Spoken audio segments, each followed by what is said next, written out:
Okay, let me welcome everyone to this flagship seminar series on India's public finances. I am Rakesh Mohan, President and Chief Executive of the Center for Social and Economic Progress, formerly Brookings India. I have great pleasure in welcoming everyone to this seminar series and introduce the panelists, after which I will hand over to Mr. Ahluwalia to moderate the session. So let me first introduce the moderator, Mr. Montek S Ahluwalia, who's a distinguished fellow at CSEP at present, and of course has been a notable figure, or among the most notable figures in Indian economic policy and reforms from the early 1980s onwards. He has, of course, served, as everyone knows, served as the Deputy Chairman of the Planning Commission of India. I was Finance Secretary for probably a record period of time in the Ministry of Finance, and was also a member of the Economic Advisory Council of the Prime Minister of India.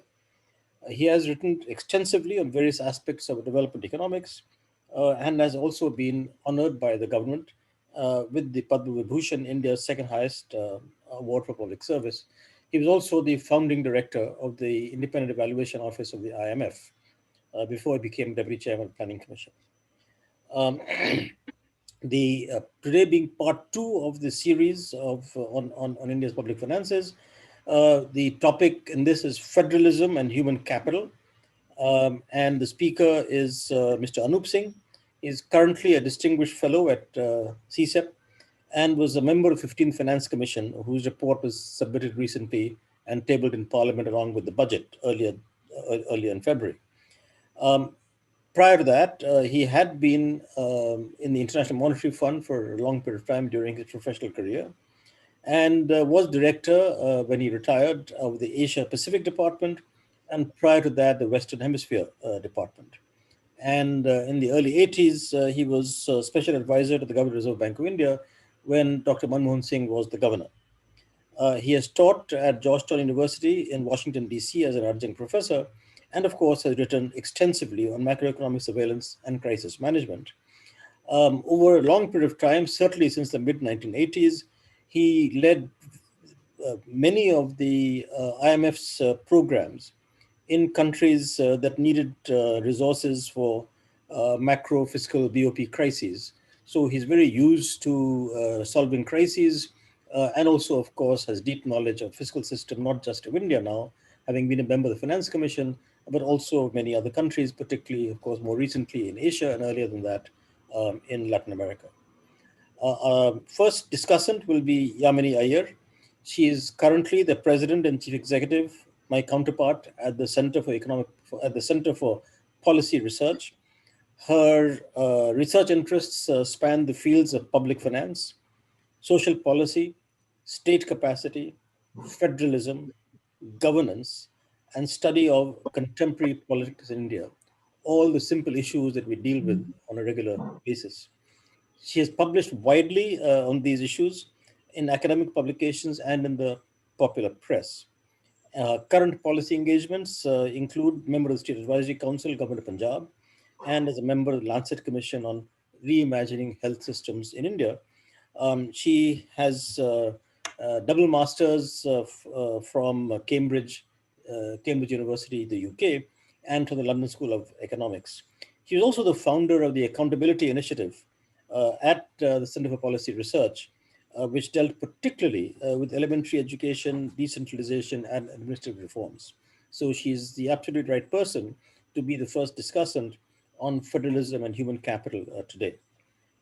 Prachi Mishra is currently advisor in the research department at the International Monetary Fund, where she's also served as Deputy Division Chief of the Western Hemisphere Department. She was a member of the Advisory Council constituted by the 15th Finance Commission, so she is obviously very, very familiar with the work of the Finance Commission.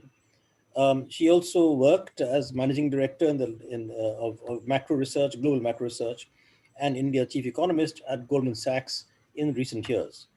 During 2014 to 17, she served as Specialist Advisor and Head of the Strategic Research Unit at the Reserve Bank of India, particularly when Raghuram Rajan was the governor. And prior to that, she was senior economist in the Ministry of Finance and also at the Prime Minister's Economic Advisory Council in the Government of India. She received the Mahalanobis Memorial Medal in 2019. I also, if I'm not mistaken, she also worked with Mr. N.K. Singh, Chairman Finance Commission, in the FRBM committee that he had chaired in some years earlier. So we are absolutely delighted to have this very, very distinguished panel. I'll hand over to Montek in a second. Just before I do that, just to say that the third seminar in the series will be the same time, same place next week on Monday evening at 6 o'clock. And that will be on federalism as well. So the speaker there will be Mr. Pranab Sen, Dr. Pranab Sen, who is the chief statistician of the Government of India. And the discussants will be Sadit Chinoy and Mr. Chinmay Tumbe from the Indian Institute of Management, Ahmedabad. And finally, we also have another flagship seminar tomorrow evening at 6:30, and that is on Indo-US relations with Shiv Shankar Menon, Alyssa Ayers from the United States, and Navtej Sarma, former Indian ambassador to the United States. Over to you, Montek. So, sorry, one more announcement.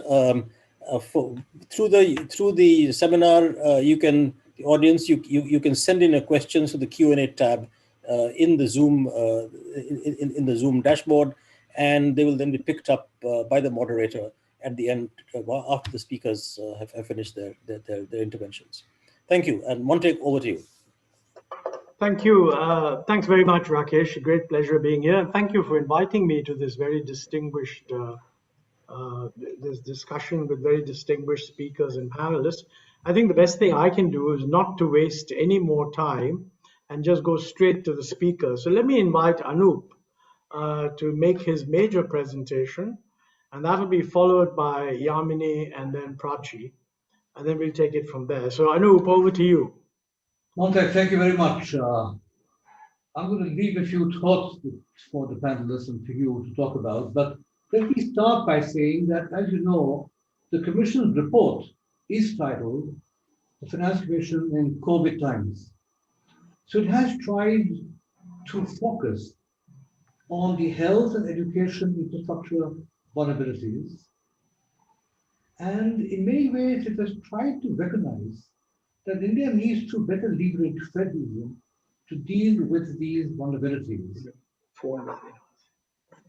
Beyond that, I think it's very well known that we need to invest in human capital through interventions in nutrition, especially health and education. And this is critical for India's still young demography. But let's just look at one or two facts. Firstly, why are India's human capital indicators so low? I won't go into all these indicators. I would imagine the most striking were the results of the National Family Health Survey last year, which showed that in the last 5 years before COVID, malnutrition indicators had stagnated or declined in most states. More importantly, it showed that there is very little convergence across the states, and as the Commission's report points out, these indicators will likely be worsened now after the pandemic. So the issue is, why is that? Certainly, the government has had a number of important schemes to address these issues. We all know the National Health Policy of 2017. We know that the Pushan Abhiyan was launched, and now the government has formed a new mission, Poshan 2.0. The center has also had flagship education schemes for some years. Is it that India spends less on public expenditure? There's no doubt it is low, but the issue is that the reason? Or is it also that whatever the spending is, it hasn't delivered the outputs that really matter. Let's look briefly at international experience and come back to India. One reason that comes to me from international experience is that why these many interventions and schemes of the government are not leading to better outcomes, maybe because of India's record with centralization or decentralization of human capital intervention. We know that globally there's been a gradual process of fiscal decentralization with a shift in spending towards subnational governments. I think what is more interesting is that in East Asia, especially Indonesia, in the last 20, 25 years, there's been a broad trend toward decentralization of human capital, and the early evidence tells us that their outcomes have been improved and sustained as a result of the decentralization. So the issue is, why is India different, and is India different? Now, we know in India there is a constitutional structure where powers are divided between the first two tiers, the central states, as per the seventh schedule, which had three lists. Now, is it that there is not sufficient decentralization? We know that public health remains the state list. However, we do also know that education was shifted to the so-called concurrent list some time ago. So is it that there is a not clarity in the assignment of functions among levels of government? Now, to address the vertical imbalance, it's important to remember how this is being done in India. We know that the Constitution provides for fiscal transfers through the Finance Commission's tax devolution, which is Article 270, and through grants and aid, which is Article 275. Both of these are in accordance with the Finance Commission. However, the centre can make any grants for public purposes under what is called Article 282. Now, is that the issue? Now, moving beyond that, we know that the 73rd and 74th amendments bolstered India's decentralization by constitutionally recognizing panchayats and municipalities as a third tier, listing functions in the 11th and 12th schedules respectively, especially including education, health, and sanitation. So my sense is that overall, the India's constitutional structure has a clear preference for states to take the lead in health and education, and also therefore envisages an important role to the third tier. But is it the case that despite this, in practice, it has not been the case? Is it that the centralized nature of India's fiscal architecture has it persisted? Now, one area which the Commission report goes into a great deal is the CSEP, which has formed a large chunk of intergovernmental fiscal transfers under the so-called Article 282. These now comprise almost a quarter of transfers. Now, Article 282 is interesting. It has been defined as the centre can make grants for any public purpose. Now, there has been a debate over time. What does this mean? Now, I remember that Nani Pakhiwala, when asked about this, he said that grants and aid under the Finance Commission, Article 275, is the more appropriate regular route for devolution. He made the point that Article 282 should really be used more as a special, temporary, or for ad hoc schemes. So is the issue to do with these CSSs? Is it that they are overly prescriptive? Is it that they focus too much on output-based conditions? They don't focus enough on output-based conditions. And so there's also some evidence that the CSS cover areas which are in the state and current lists, such as health and education. Some studies tell us that states with lower per capita incomes and weaker capacity find it more difficult to avail the benefits of the CSSF. There is some evidence that as a result of the greater use of the CSSF, this is worsening the horizontal imbalance between states. But I think the story goes beyond that. We need a functionally and fiscally empowered third tier clearly to carry human capital forward at a third tier level. It will also be completely in keeping with the constitutional spirit that kind of is focused on decentralization. The problem, as we know very well, is that states have a clear responsibility also for what I call centralization. Many states have not clearly demarcated or devolved functions or finances for panchayats and municipalities. Therefore, third tier governments are not fiscally empowered. The Commission's report talks a lot of the property tax, which is a major source of revenue for third tier governments in most countries. We know it is incredibly low in India. The Commission report also points out that state finance commissions need to be much more active to make recommendations on matters such as tax devolution and grants in aid to the third tier. The Commission has gone to the extra step by saying that any grants to states after March 2024 should not be done, should not be extended if it does not comply with the constitutional provisions regarding the State Finance Commission. What I'm kind of raising is, does the centre now need to rethink its nature of its intervention and the use of the CSSF? Is there a need to much better clarify the assignments and functions of the various levels of government? For this to happen, of course, states need to play a much bigger role. Certainly, states too need to rationalize their priorities to focus on human capital. A lot more needs to take place in terms of India's institutional intergovernmental relations. As the report points out, the centre should not try and offset devolution by altering the cost-sharing ratios of the CSSF, or of course increases CSSF. So let me raise a number of questions which we might discuss.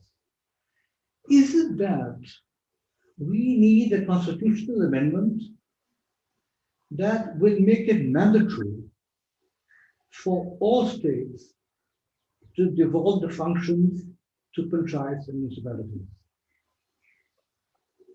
Regarding the property tax, the Commission has already recommended certain steps which will be a precondition for grants. Is it also that we might need a constitutional amendment for other taxes that apply to the third tier, for example, the professional tax? So my question is, how do we leverage the true potential of India's multilateral federal system? What we learned from East Asia is quite clear. This is not something which can happen very fast. The organizational arrangements that constitute and define the intergovernmental structure and responsibilities need to develop. Secondly, the financial resources that subnational governments can mobilize and the way they are distributed need to be much more clearly specified. At the same time, the third tier need to have placed on them management and accountability systems that govern resource allocation. For example, the Finance Commission has said that the third tier, the municipalities, panchayats, their accounts are not being audited, they must be. So my point is, firstly, why are India's human capital indicators so low? Secondly, many schemes have been used, why have they not worked? Thirdly, is it because the percentage of money being spent is too low? Or more importantly, is it that India is still running a centralized system for its intervention in human capital and that this needs to change? And finally, to change it is a complicated process. India has had 20 years to try and do this. It hasn't happened yet. And there's a lot more that needs to be done. It needs much more regulatory change. Maybe it needs more constitutional amendments. But this needs to take place in order for India's human capital to be consistent with our own growth targets. So Montek, that's all for now, and I'll pass it back on to you. Thank you very much, Anoop. That was a pretty masterly kind of going over the key issues and also mentioning the role of the Finance Commission. Let me now request Yamini to come in and give us her views on the subject. Thank you, Dr. Ahluwalia, and thank you, Rakesh and CSEP for organizing this really important conversation. And thanks, Anoop, for really doing all the work for us. You've laid out all of the issues, and now you're making our life tougher because we'll have to actually start thinking about how to unpack all of these and find answers to these very complex problems. I'm going to do none of that. I'm just going to muddy the waters even further by trying and placing into the debate both some of the political economy issues and the state capacity issues that I think in many respects shape the de facto outcomes of attempts by the Constitution and repeatedly now by finance commissions to try and decentralize India's fiscal federal architecture and push for a greater role for local governments. Let me start just by taking two anecdotes from some of the field work that we've done as we tracked these centrally sponsored schemes for education and health over the course of many years that I think give a very vivid understanding of the challenge at the grassroots where all of these schemes are meant to be implemented. Some years ago, we were tracking the centrally sponsored scheme for education, the Sarva Shiksha Abhiyan, which has now been renamed Samagra Shiksha. We were these grants. This scheme has some small amount of money that reaches school bank accounts, which are meant to be spent by the school on activities that are relevant for the school.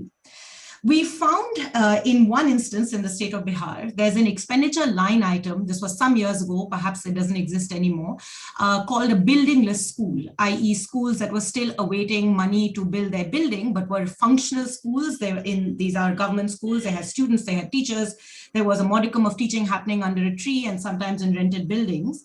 We were trying to look at what these buildingless schools were doing with their school grants. We found repeatedly that all these buildingless schools had purchased fire safety equipment, which was a rather greater puzzle considering there was no building and most of the schools were running under a tree. The use of this money for fire safety equipment seemed just commonsensically seem absurd.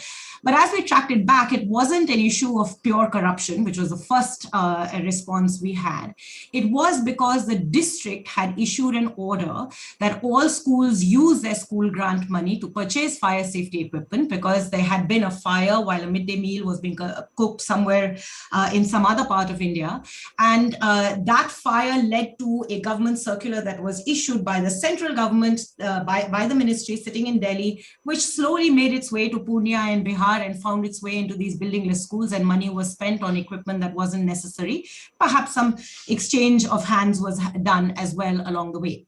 Now, at one level, this was a perfectly sensible thing to do. There have to be standards. All schools ought to have fire safety equipment. At another level, the realities of the diversity in which public services are delivered in India would suggest that schools would be the best place to determine when and how they should purchase fire safety equipment. The National Health Mission, which was the centrally sponsored schemes for health, had similar conundrums. The program started out back in 2005 or 6 with 5 buckets of expenditure that were meant for states to spend as states saw relevant. By 2016, the scheme had 2,000 buckets of expenditure, Excel sheets, complex and detailed, that were handed over to districts at the start of every planning cycle. An annual plan was to be made, but it was on the basis of this 2,000 line items that districts would decide what their expenditure plans were for the year. And by the way, if you wanted to move from one expenditure from one Excel box to the next Excel cell, that file would have to go through, we traced 27 departments in Uttar Pradesh. Some others have said that it could be as many as 32 in other parts of the country, in order for clearances to be had so that the changes in the line item and the releases of the money from the state treasury could be incurred. Again, an anomaly of a centrally sponsored scheme. But here's the puzzle. In survey after survey, we've also asked frontline workers, if you had a pool of untied money, what would you spend it on? And mostly we get very simple answers linked to the Excel sheets and the government orders that we have found absurd when we took a ground view of service delivery. In fact, if you look at expenditures all the way through the pipeline, you'll find that every time untied expenditures or untied line items have been created, allowing states, districts, and particularly grassroots service delivery units, whether it is a school or the panchayat, to spend, expenditure doesn't happen. Puzzled by this, my work has gone deeper, looking a little bit at why is it that when given charge, the front line of the Indian state fails to take charge. And a lot has to do with the complexity of this culture of accountability, which in fact created the centrally sponsored schemes in the first place. That it is that local administration and local governments may not necessarily be best placed and have the best capacity to deliver.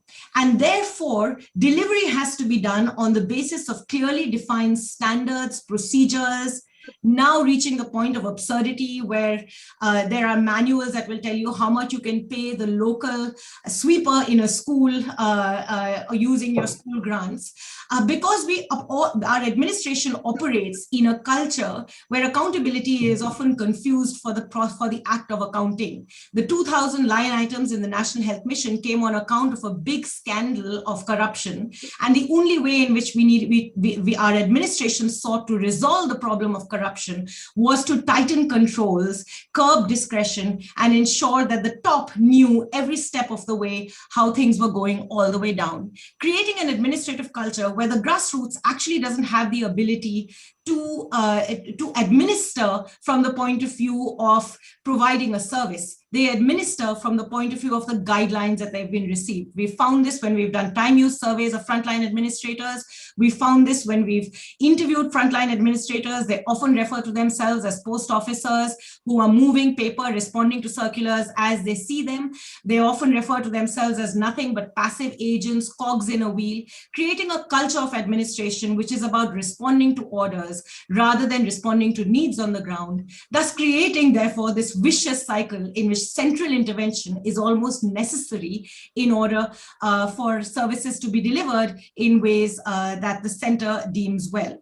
This tension finds itself being played out at all levels of policy. This isn't just a grassroots story of weak capacity. It's also a top-level story of how policies get determined. Think back to the 14th Finance Commission and many of the debates that we've had on fiscal federalism and human capital preceding that as well. States complain loud and clear about centrally sponsored schemes, arguing for greater flexibility. The 14th Finance Commission sought in some degree to give that flexibility. But as it did that, by enhancing tax devolution, it also curbed the fiscal space for centrally sponsored schemes. States complained bitterly. And one part of that complaint was precisely this question of how do we ring fence expenditure and spend if we are not given the guidelines and the guidance to do so. I myself, as a great advocate for greater fiscal federalism, was quite surprised by the responses I got from states. but it's also part and parcel of how the public legit understands and views the role of center and states. Think of all the activism that has led to many of the centrally sponsored schemes that are part of the social policy, human capital basket of expenditures today. The Sarva Shiksha Abhiyan itself, the right to education itself, pushing of education onto the concurrent list, it all happened because there was a demand that the central government fulfill a certain set of core national priorities. And that, I think, brings me to the heart of the tension of fiscal federalism. What are the core national priorities of a country that ensure minimum standards of public services to all citizens on the one hand, and what is the best mechanism of delivering that responds to the realities that all states, indeed all districts and all villages, are at very, very different pathways of delivery and therefore need to have the flexibility to be able to deliver. It's in trying to balance that out that we see these tensions and the constant tugs of centralization and decentralization. There's also, of course, politics. Let's not forget that the deployment of Article 282 with the using of centrally sponsored schemes as an instrument of fiscal transfers to states expanded in the 1970s. Its history has a lot to do with the history of India's politics. As regionalization of India's politics took place, centrally sponsored schemes became an important vehicle through which national governments could signal their welfare commitments. But interestingly, the federal bargain worked really well because implementation was always at the state level. So if you look at voter data to the extent that we have any in India, the Lokniti surveys, you'll see that through the course, especially of the peak UPA years, when centrally sponsored schemes expanded significantly as a proportion of overall transfers to states, that states were credited, state political parties, often opposition parties to the UPA coalition, were credited when implementation went well. And when implementation went badly, the political tussle allowed the state political party to blame the center and vice versa. And so the federal bargain was maintained.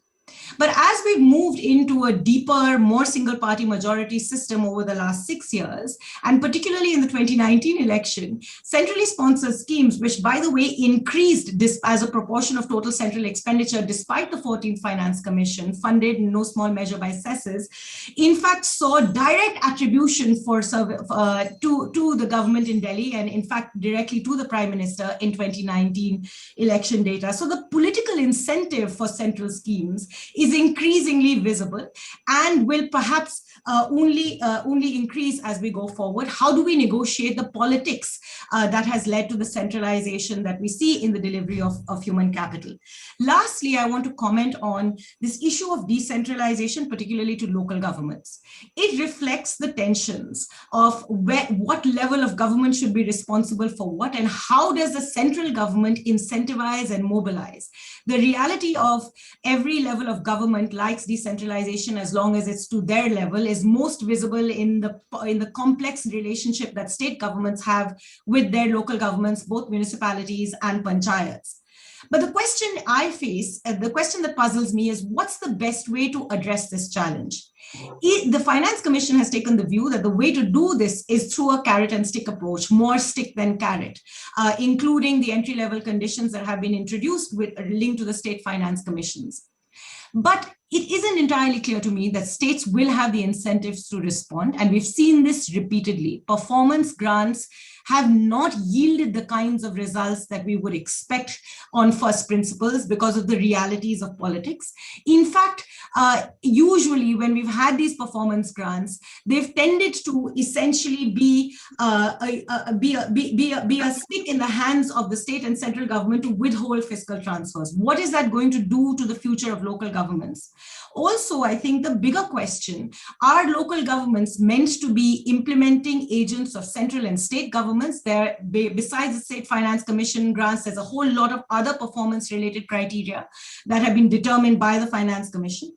Or should they be genuine institutions of self-government that respond to the needs of their electorate? That's a tension, I think, at the heart of the performance incentive structure that the Finance Commission has created as a response to the failures of decentralization. conversation. And finally, to the question of constitutional amendments, my view is that the challenge of fiscal federalism in India is as much a political one as it is perhaps a constitutional one or a fiscal one. Until we don't create the institutional sphere within which the politics can be negotiated and center state bargaining can be recreated, the absence of the Planning Commission has created this institutional vacuum. No amount of amendments is going to solve this to create a genuinely federal structure, fiscal federal structure for India that we so sorely need. I'll stop here. Thank you. Thanks very much, Yamini. Now let's have Prachi giving us her views. Prachi, all over you. Thank you, Montek. Let me start by thanking CSEP for inviting me. It's really a pleasure to be part of this distinguished panel. I'm actually going to start by saying a few words and conveying my heartfelt tribute to Dr. Isha Judge Ahluwalia, the renowned Indian woman economist who passed away 6 months ago. I think last time I talked to Isha at length was at a dinner at Montek and Isha's house a couple of years ago. I still remember how she related, her stories from Kolkata to the Delhi School of Economics, to MIT, to Washington, and then back to the corridors of Delhi. I have to say that, Isha's background does remind me of my own professional journey. And I would like to say that Isha will be fondly remembered, especially by Indian women economists, whom she deeply inspired and shall always continue to do so in the future. So with this, let me move on to the topic of this panel, which is on fiscal federalism and human capital.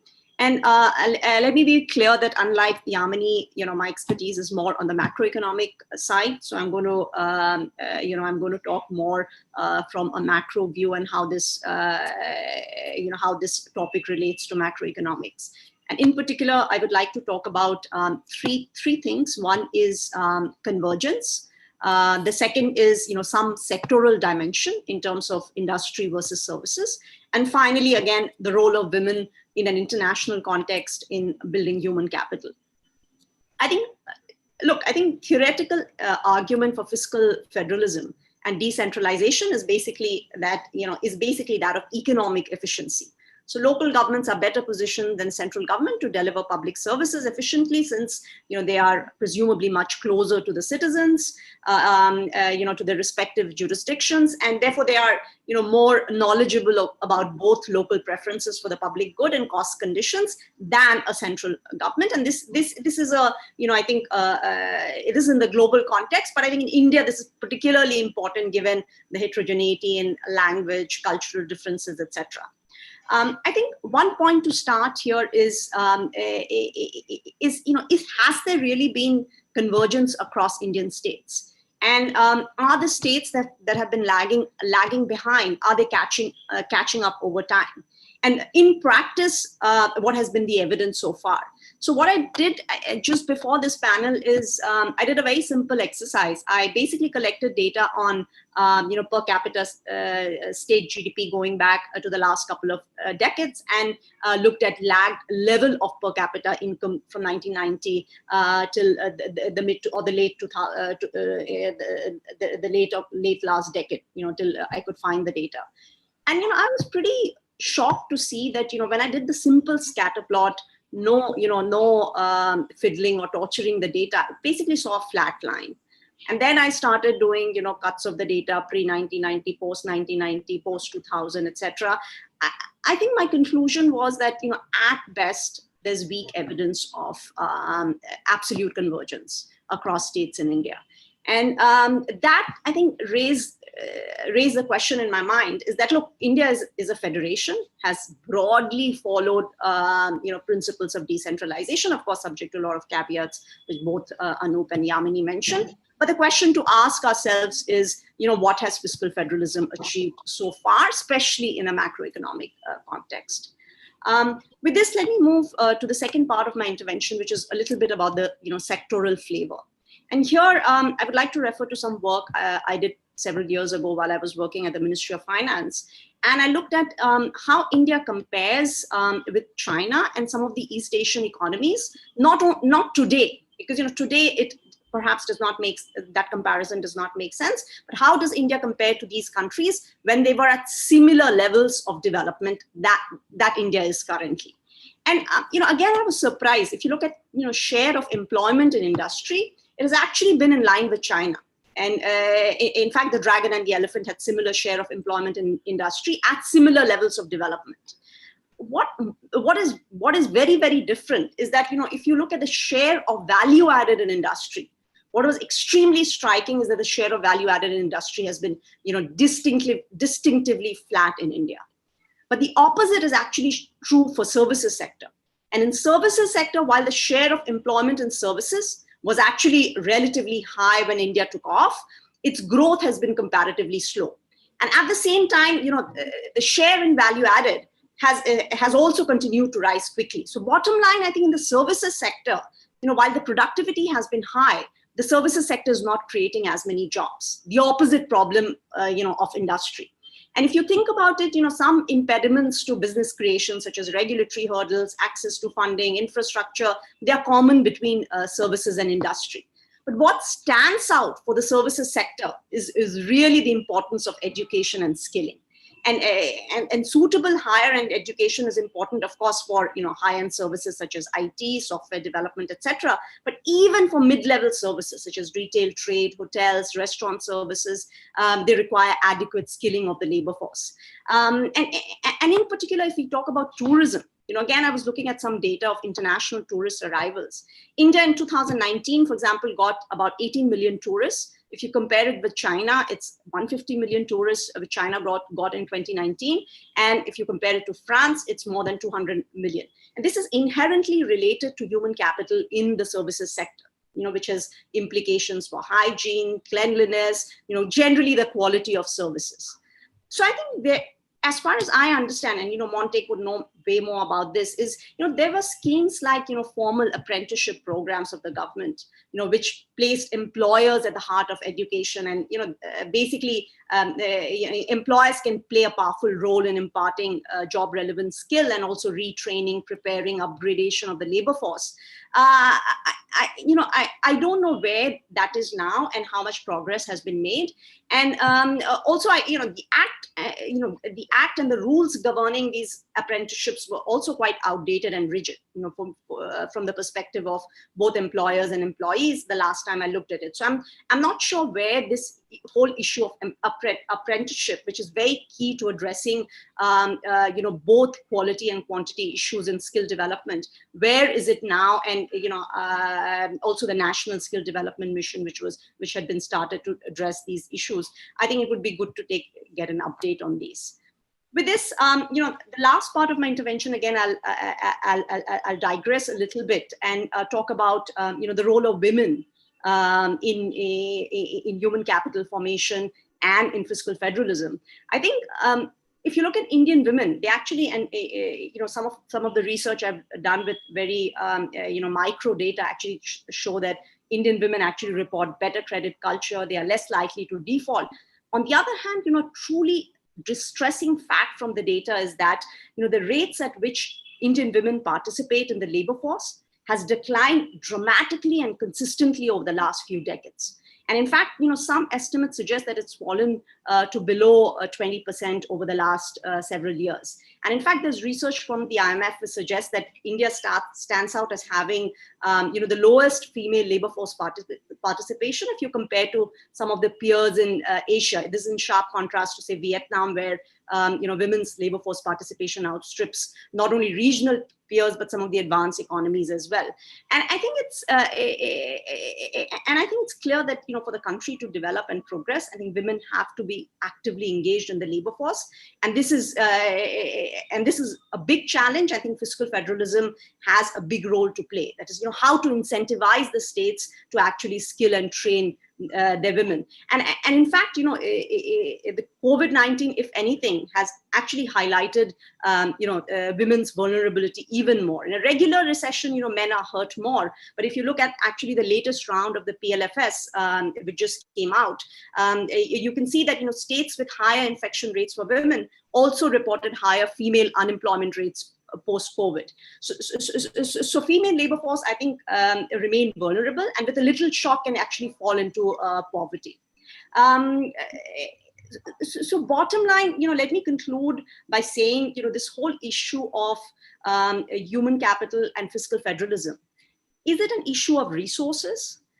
Is it an issue of affirmative action? For example, the recent, police, there's been an increase in recruitment in the police in Bihar with increased affirmative action.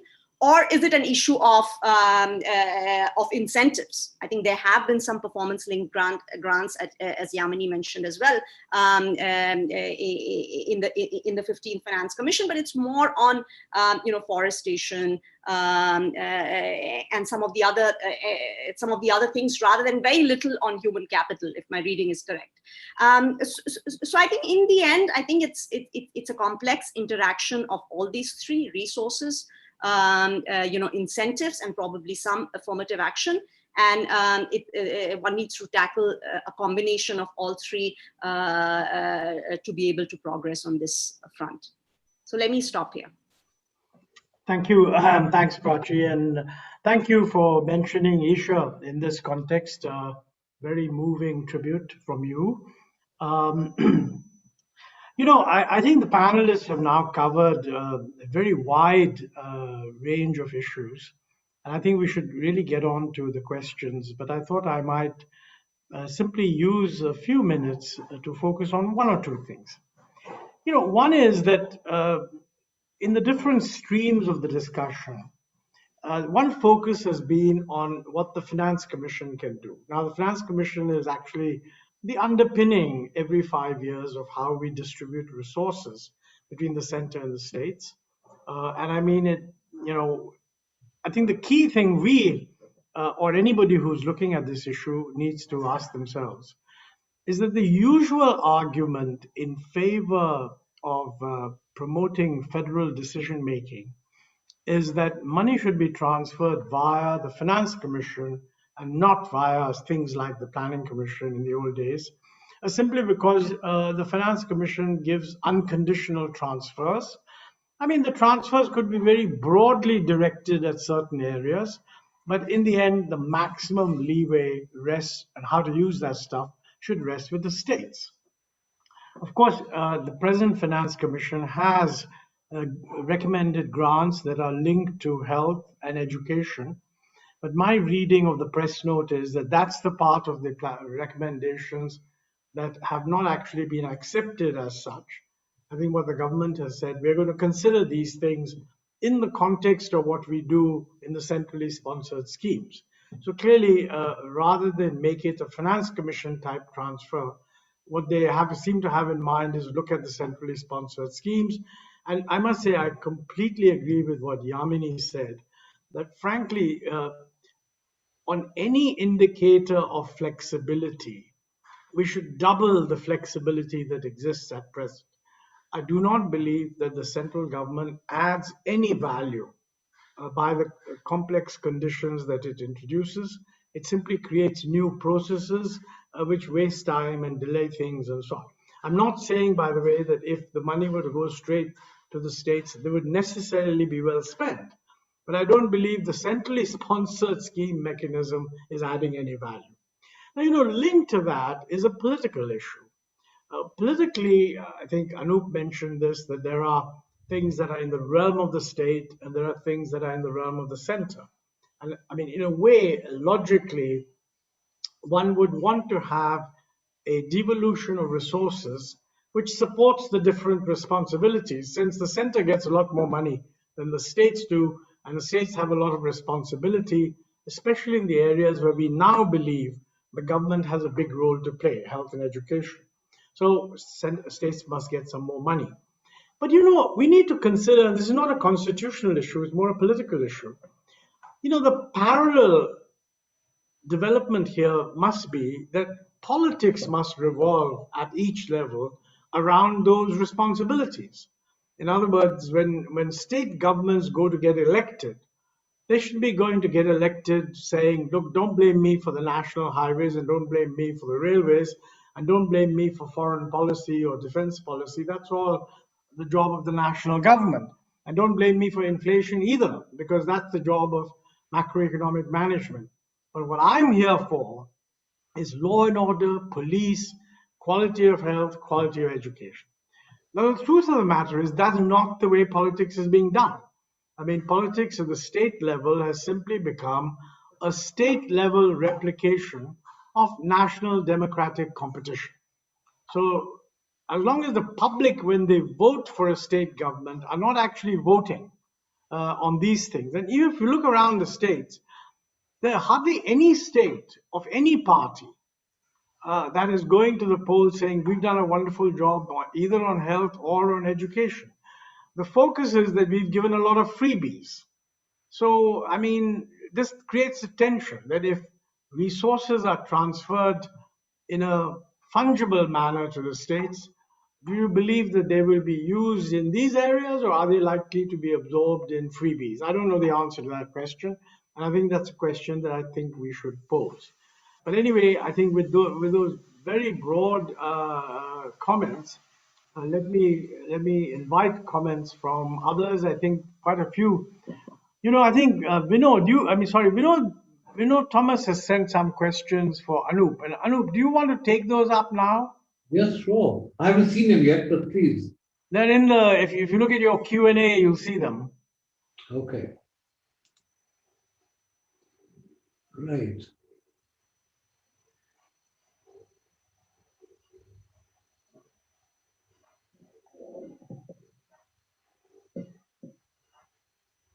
Okay, as I'm seeing his points, he makes the right points. He asked about East Asia too. Let me just make 2 points on that, if I may, Montek. Yep, go ahead.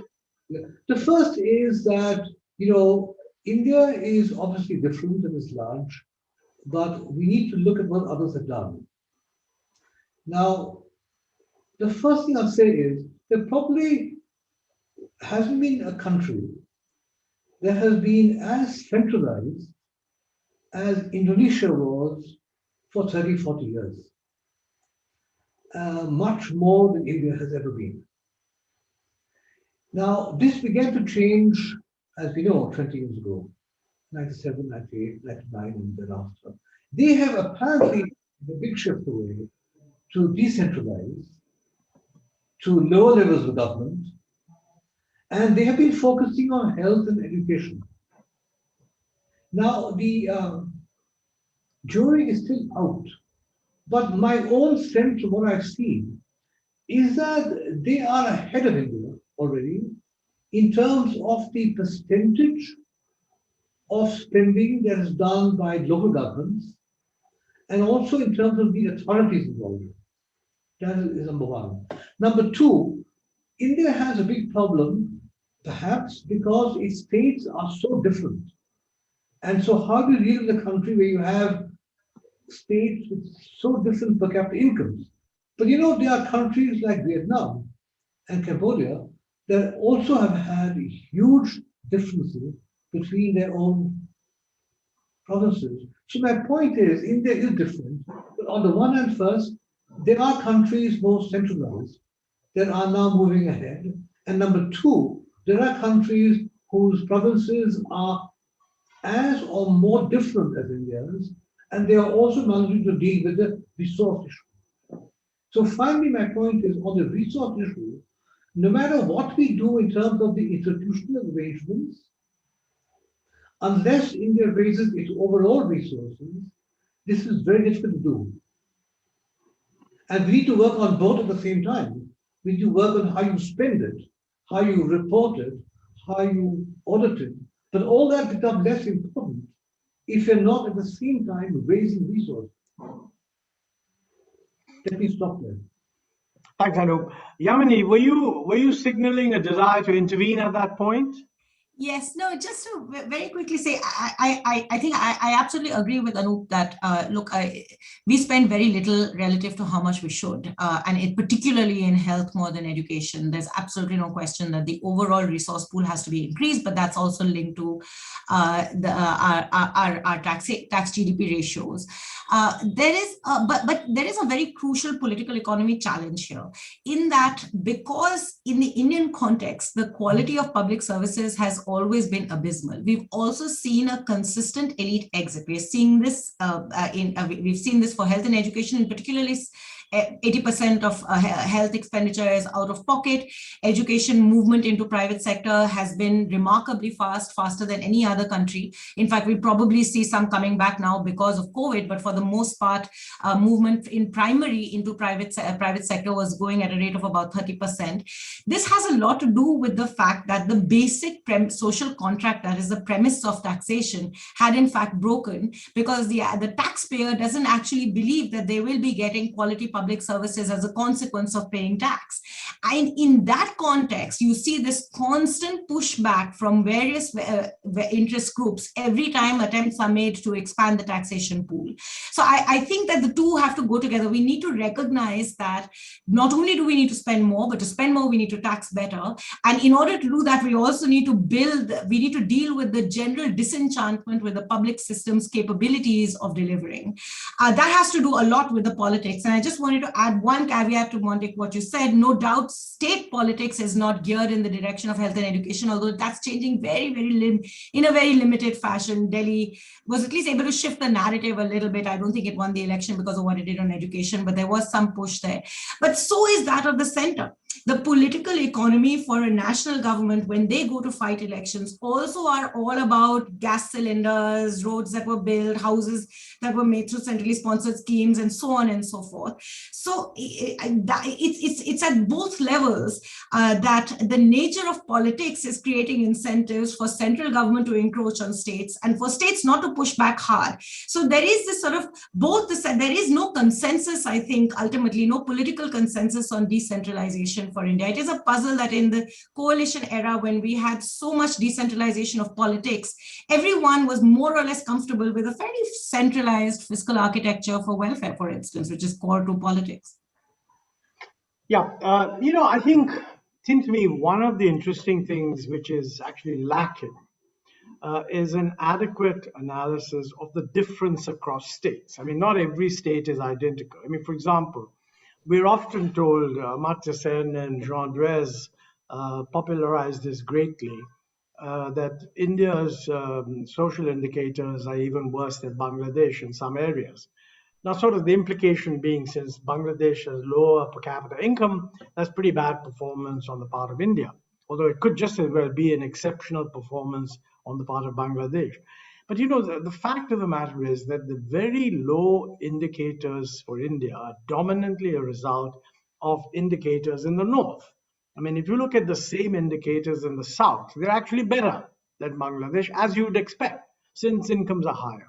Now, somehow, somewhere, I think there's too much of the debate has focused on resources and what you can do through government instruments, the Finance Commission, flexibility of centrally sponsored schemes, etc. It seems to me that the public awareness and education of what is necessary would be hugely increased if one could get a sense that different states are doing actually better than others, and people ought to become aware of why that's happening. For example, take educational outcomes. I mean, the PISA scores have become a sort of internationally recognized system to measure accountability.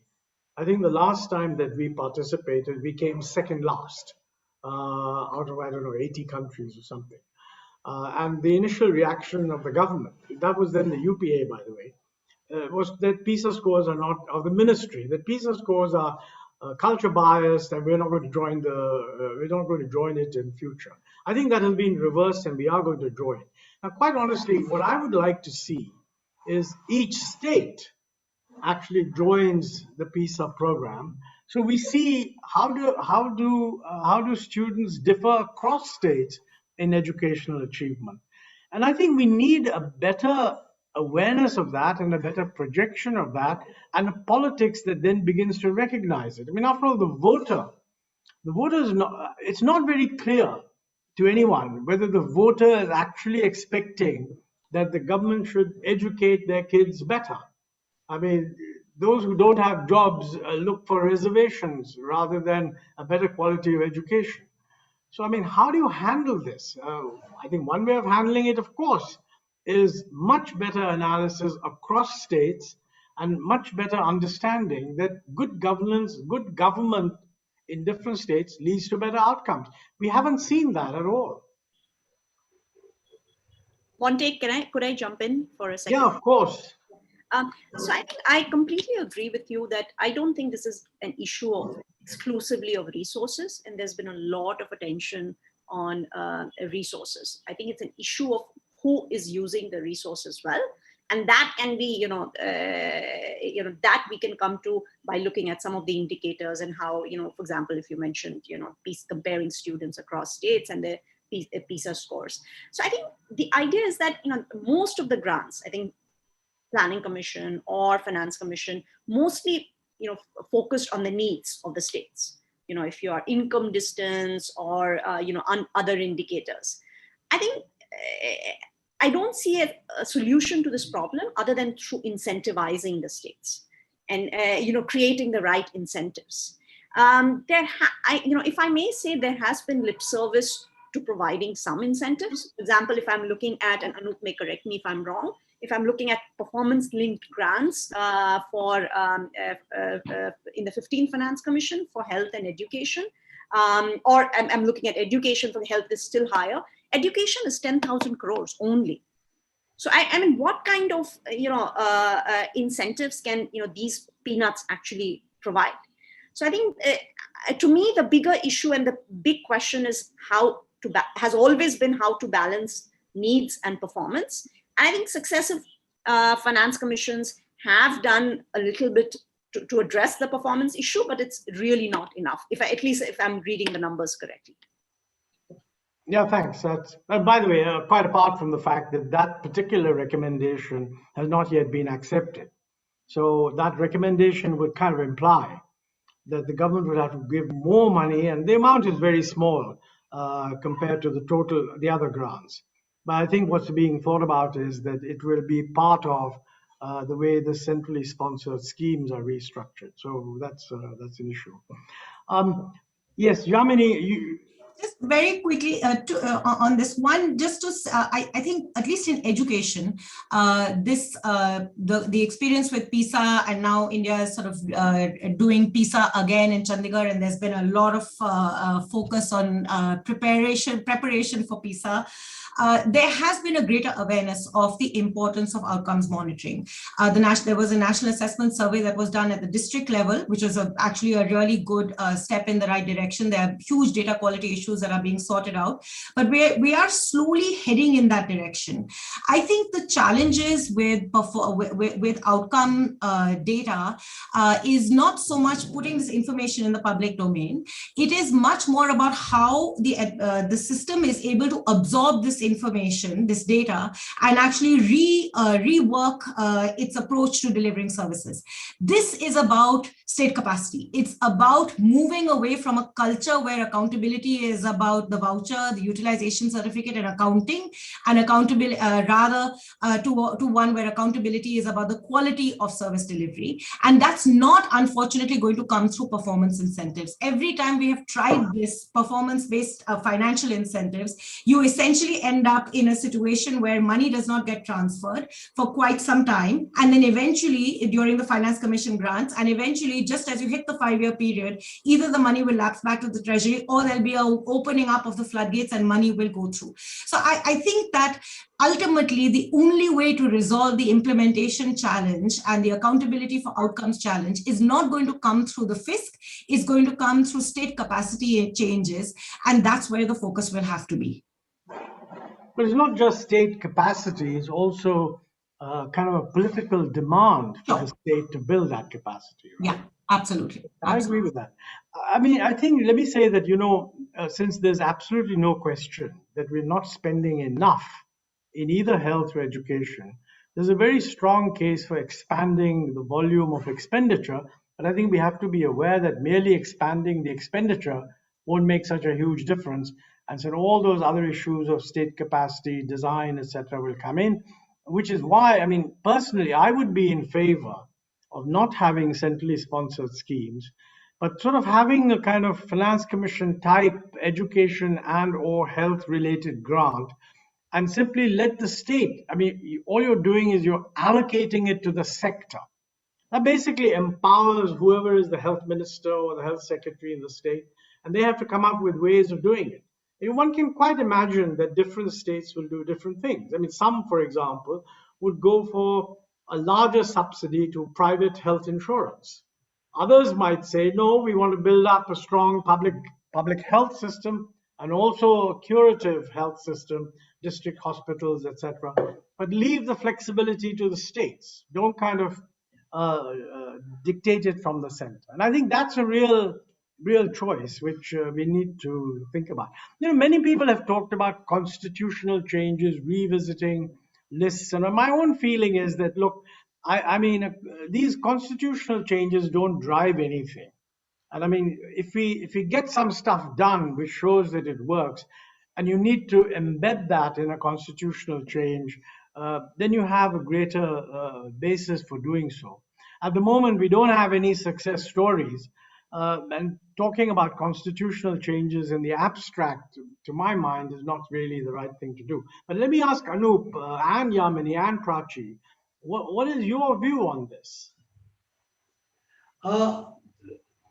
May I just start by making a comment on something else, and I'll come back to your point. I think Prachi made an important point about women's employment in India and the declining participation rate, and finally that the current pandemic is going to hurt women's employment in India a lot. There isn't that much of public discussion and debate and recognition of the link that these three have with nutrition.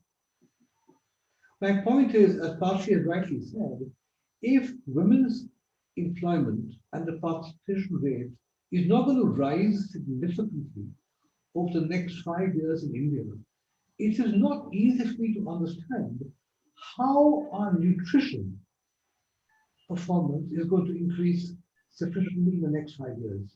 But in the end, it's not just about financing and resources and money. It's about cultural issues, defining what happens when a child is under 1 year of age, women, mothers. And that is closely linked if they're employed or not. So I do think there needs to be more debate and discussion on this point. And I do believe if this point has some validity, it makes the starting position for India in the next 2 years more complicated. Thanks. Yamini, Prachi, you want to come back on that? Sure, Montek. I can, on the constitutional amendment, actually, I agree with you. Changing the lists and moving things around, unless there's, the right political incentive to do things, I don't see huge gains. For example, moving health to a concurrent to a subject in the concurrent list, or that can happen, but I don't think that is a substitute for right political incentives to do a lot of things which both Yamini talked about, you also talked about. So I do agree. I don't think that the constitutional amendments are necessarily the answer, because I honestly don't think it's a constitutional problem. I think that there are two critical vacuums that the fiscal federal architecture in India confronts. One is an institutional one, and this is going to get increasingly starker as we go forward. And Prachi mentioned rightly the divergence in state pathways. This is going to mean that even in things like labor movement, the movement as we saw during the migration crisis, ultimately this is going to require intra-state negotiations. What we are seeing today with state after state after state falling into the Haryana trap of introducing bills in their legislatures for reservation of jobs, etc. This can only be resolved by interstate horizontal engagement dialogue, which is fundamentally the role of the center. Added to that, how do you negotiate fiscal transfers when the developmental needs of states like in the north are going to be significantly higher than in the south? The 15th Finance Commission faced that conundrum. They deftly avoided it, but it is going to get more and more complex, especially as we hit delimitation, etc. So we need to have an institutional sphere where both the politics can engage as well as the executive and the bureaucracy can engage to negotiate. Secondly, I think particularly with local governments, ultimately unless local governments don't mobilize as a robust political entity to demand their rights of states, I just don't see how we are going to solve this problem. Constitutional amendment or not, activity mapping or not, 3Fs, funds, functions, functionaries, which is a sort of grammar in which we've talked about this, is not going to solve this problem. If tomorrow the Central Finance Commission did not exist or was not set up, or its recommendations were not tabled in Parliament, every single state, including states that are of the same political party as that of the center, would be up in arms. Why do local governments not have the same relationship with their governments? It's a political relationship. For this, local governments need to be more aware of their rights, financial rights. So fiscal transparency could be one way of moving in that direction. But on that, Yamini, that goes back to my point about the usefulness of making interstate comparisons. I mean, for example, in the old days, the general belief was there's much more devolution in, say, Kerala and Karnataka than there is elsewhere. But if you compare the performance of Karnataka and Kerala with, say, Tamil Nadu, which doesn't have that devolution, they're not that much better. Yeah. So the argument that forced devolution necessarily leads to better outcomes doesn't necessarily get borne out. I think that, we need, rather than sort of discussing things in the abstract, it would be hugely helped if we had more actual research done at the state level, which would compare what happens in one state with what happens in another. Now, this is very difficult for the government of India to do because it gets politicized. I mean, we found that in the Planning Commission, that, beyond a point, you couldn't really be comparing that one state is doing better than the other state. Although now I think some indicators are being put out. But these are sort of outcome indicators. They're not actually linked to what the actions are that lead to this better outcome. So I think we need a little more of that. And since you are running a research institution, I thought I'd give you an idea that you can pick up. There's a lot of work. One of the questions that came up is, why are we not able to incentivize teachers? I think one of the questions says that Pratham survey, they asked a lot of people that, look, you seem to be interested in education and the teachers are doing a lousy job. So why are you not able to raise this with the teachers? And I think they pointed out that, look, teachers get their salaries from the government. We don't control that. Now, this leads to, this was discussed 10 years ago, more than 10 years ago, that the state education cadre should be declared a dying cadre. In other words, as these people reach retirement and leave, all subsequent recruitments should be at a lower level.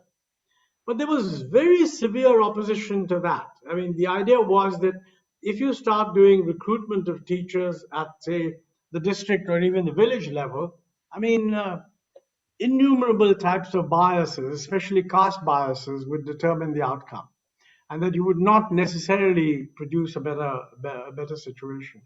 So it's interesting, how exactly do other countries manage? I mean, Indonesia is a very good example, and I used to be told by my friends who had more knowledge of this, people working in the World Bank, that Indonesia had decentralized hugely compared to India, and in these respects was doing better. So I think we need to find out exactly what it is they did, and can we do it, and is there any state doing something near that or not? I mean, that's one way of kind of raising these issues. Can I, since we are probably coming to the end of our period, maybe some reflections by Anoop and each of the panelists. Last thoughts you want to leave with the people who are listening to you? Let us make one point, or maybe it was the end, and that is, the issue of our states converging or not, at least in health, nutrition. If I remember correctly, the National Family Health Survey done in 1920, it showed that the deterioration that did take place in the previous 5 years was not only in the low-income states, it was quite diverse. And so it is very difficult to reach a conclusion that the problem is only with the low-income states. I think there's been divergence recently also in the upper-income states. That's one issue. Second, my point is, it's a question. I agree with you right now, constitutional changes are very complicated. So some of you are kind of saying that the commission should continue to have this performance-linked transfers, although I don't think Yamini is in favor of that. So the issue is, how is it they're going to go beyond the state level to the local governments? In our visits across India, I must say I was generally impressed by the quality of the primary schools that we saw in many states. And it is not related to being a high-income state or low-income state. It was really quite impressive. The question always was the lack of resources. Now, when it comes to resources, we all seem to agree that these centrally sponsored schemes can be a problem. They probably are a problem. We probably also agree that the states don't want to lose them because they do provide resources. So the issue is a very difficult balancing act. If resources are a problem, if you want to build up incentives for better performance at the third tier, and you want to restrict or reduce the centrally sponsored schemes, how is this going to take place? And finally, Montek, as you said, a centralized country like Indonesia has the last 20 years managed quite a lot. We need research also to see what is it they have done that we haven't. So those are my few remaining points. Let me inject one thought on the whole issue of centrally sponsored schemes. I mean, we did discuss it. One way of addressing the centrally sponsored scheme issue would be for Niti Aayog as the successor to the Planning Commission, or whichever part of government does this sort of thing, to sort of determine a state's overall entitlement for funds from the centrally sponsored schemes, okay? But give the state freedom which centrally sponsored scheme it likes. This would, at the very least, introduce competition among the different ministries to show the central government that they really like my scheme and they don't like this other guy's scheme. At the moment, it's far too rigid. So, I mean, I would even go further and say that, if you have, say, agriculture and you have rural roads and you have health and you have education, there's no reason why, if the central government wants some broad guidelines for each of the centrally sponsored schemes, there's no reason why a state cannot surrender its entitlement under one scheme and sort of claim the same amount from another. At least that'll tell us what the state governments actually want. Right now, this is being imposed on them from above, which I don't think makes much sense to me. My sense, Montek, is I think this is where they're going. I think the review that's taking place of the CSEP is precisely towards this end, to give states the ability to compete for different schemes within a total entitlement. So I think this is what they are working on. This is my understanding. Well, I'm delighted. I mean, I recommended this in my book. So if it happens, I applaud it massively, assuming that other panelists think it's a good thing also. So if I can come in here, I think this is what you're saying is exactly right. And in fact, the Niti Aayog's one of the first things they did when they were formed was to set up a chief minister's subcommittee, which was led by Shivraj Singh Chauhan at the time, and that came up with a set of recommendations broadly along these lines, not in as much sort of careful detail about how the flexibility would be managed, but essentially the idea of flexibility within these schemes as also a basket of programs that states could choose from based on their own needs. It was never implemented partly because of politics, is my understanding of it, because the temptation of Pradhan Mantri schemes of all kinds is just far too great politically. But also, one of the big challenges that I found in working with states in that phase after the 14th Finance Commission was that their own planning capacities are limited. So we also need to be able to think about what are the ways in which, say, a Bihar or a Madhya Pradesh or a UP could work with a basket of money or sort of a predictable pool of funds that they have available to them in the form of a block grant, on the back of which they can develop plans. Centrally sponsored schemes started moving money to societies. Let's not forget this happened in the early 2000s. The departmental capabilities for planning were completely eroded over the course of these last 20 years, leaving them with very little ability then to do long-term forward-thinking planning. That ability needs to be built back, and an institutional structure needs to be created, and I think the center probably has to play that role, especially for these states. And in education, one of the good things, at least in primary, is that the National Education Program has a very clear focus on what they call foundational learning, foundation literacy and numeracy, linked to a mission mode. So we have 5 years. By 2025, all children that finish 5 years of schooling should have at least acquired these basic capabilities. So very nice, neatly defined, clear goals. States are actually gearing up towards that. This could be the opportunity to try it out through block grants rather than going to the line item craze that we have. So hopefully there are spaces for experimentation that could get us, move us forward in this debate. Thank you, Yamini. Prachi, some last words of wisdom? Sure, Montek.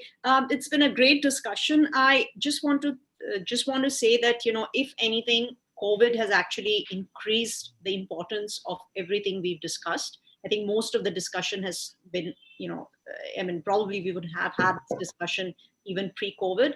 I think COVID has increased, the importance of these issues many-fold. And with a lot of more workers going into informality, female unemployment rate going up, the issue of human capital and fiscal federalism is, if anything, is going to be even more relevant going forward. And remember that, we are talking about 10% of output of the country being lost relative to a pre-COVID scenario. So definitely it's going to have implications for learning outcomes, for informality, and how we rethink, this whole issue of human capital and fiscal federalism becomes, much more relevant now.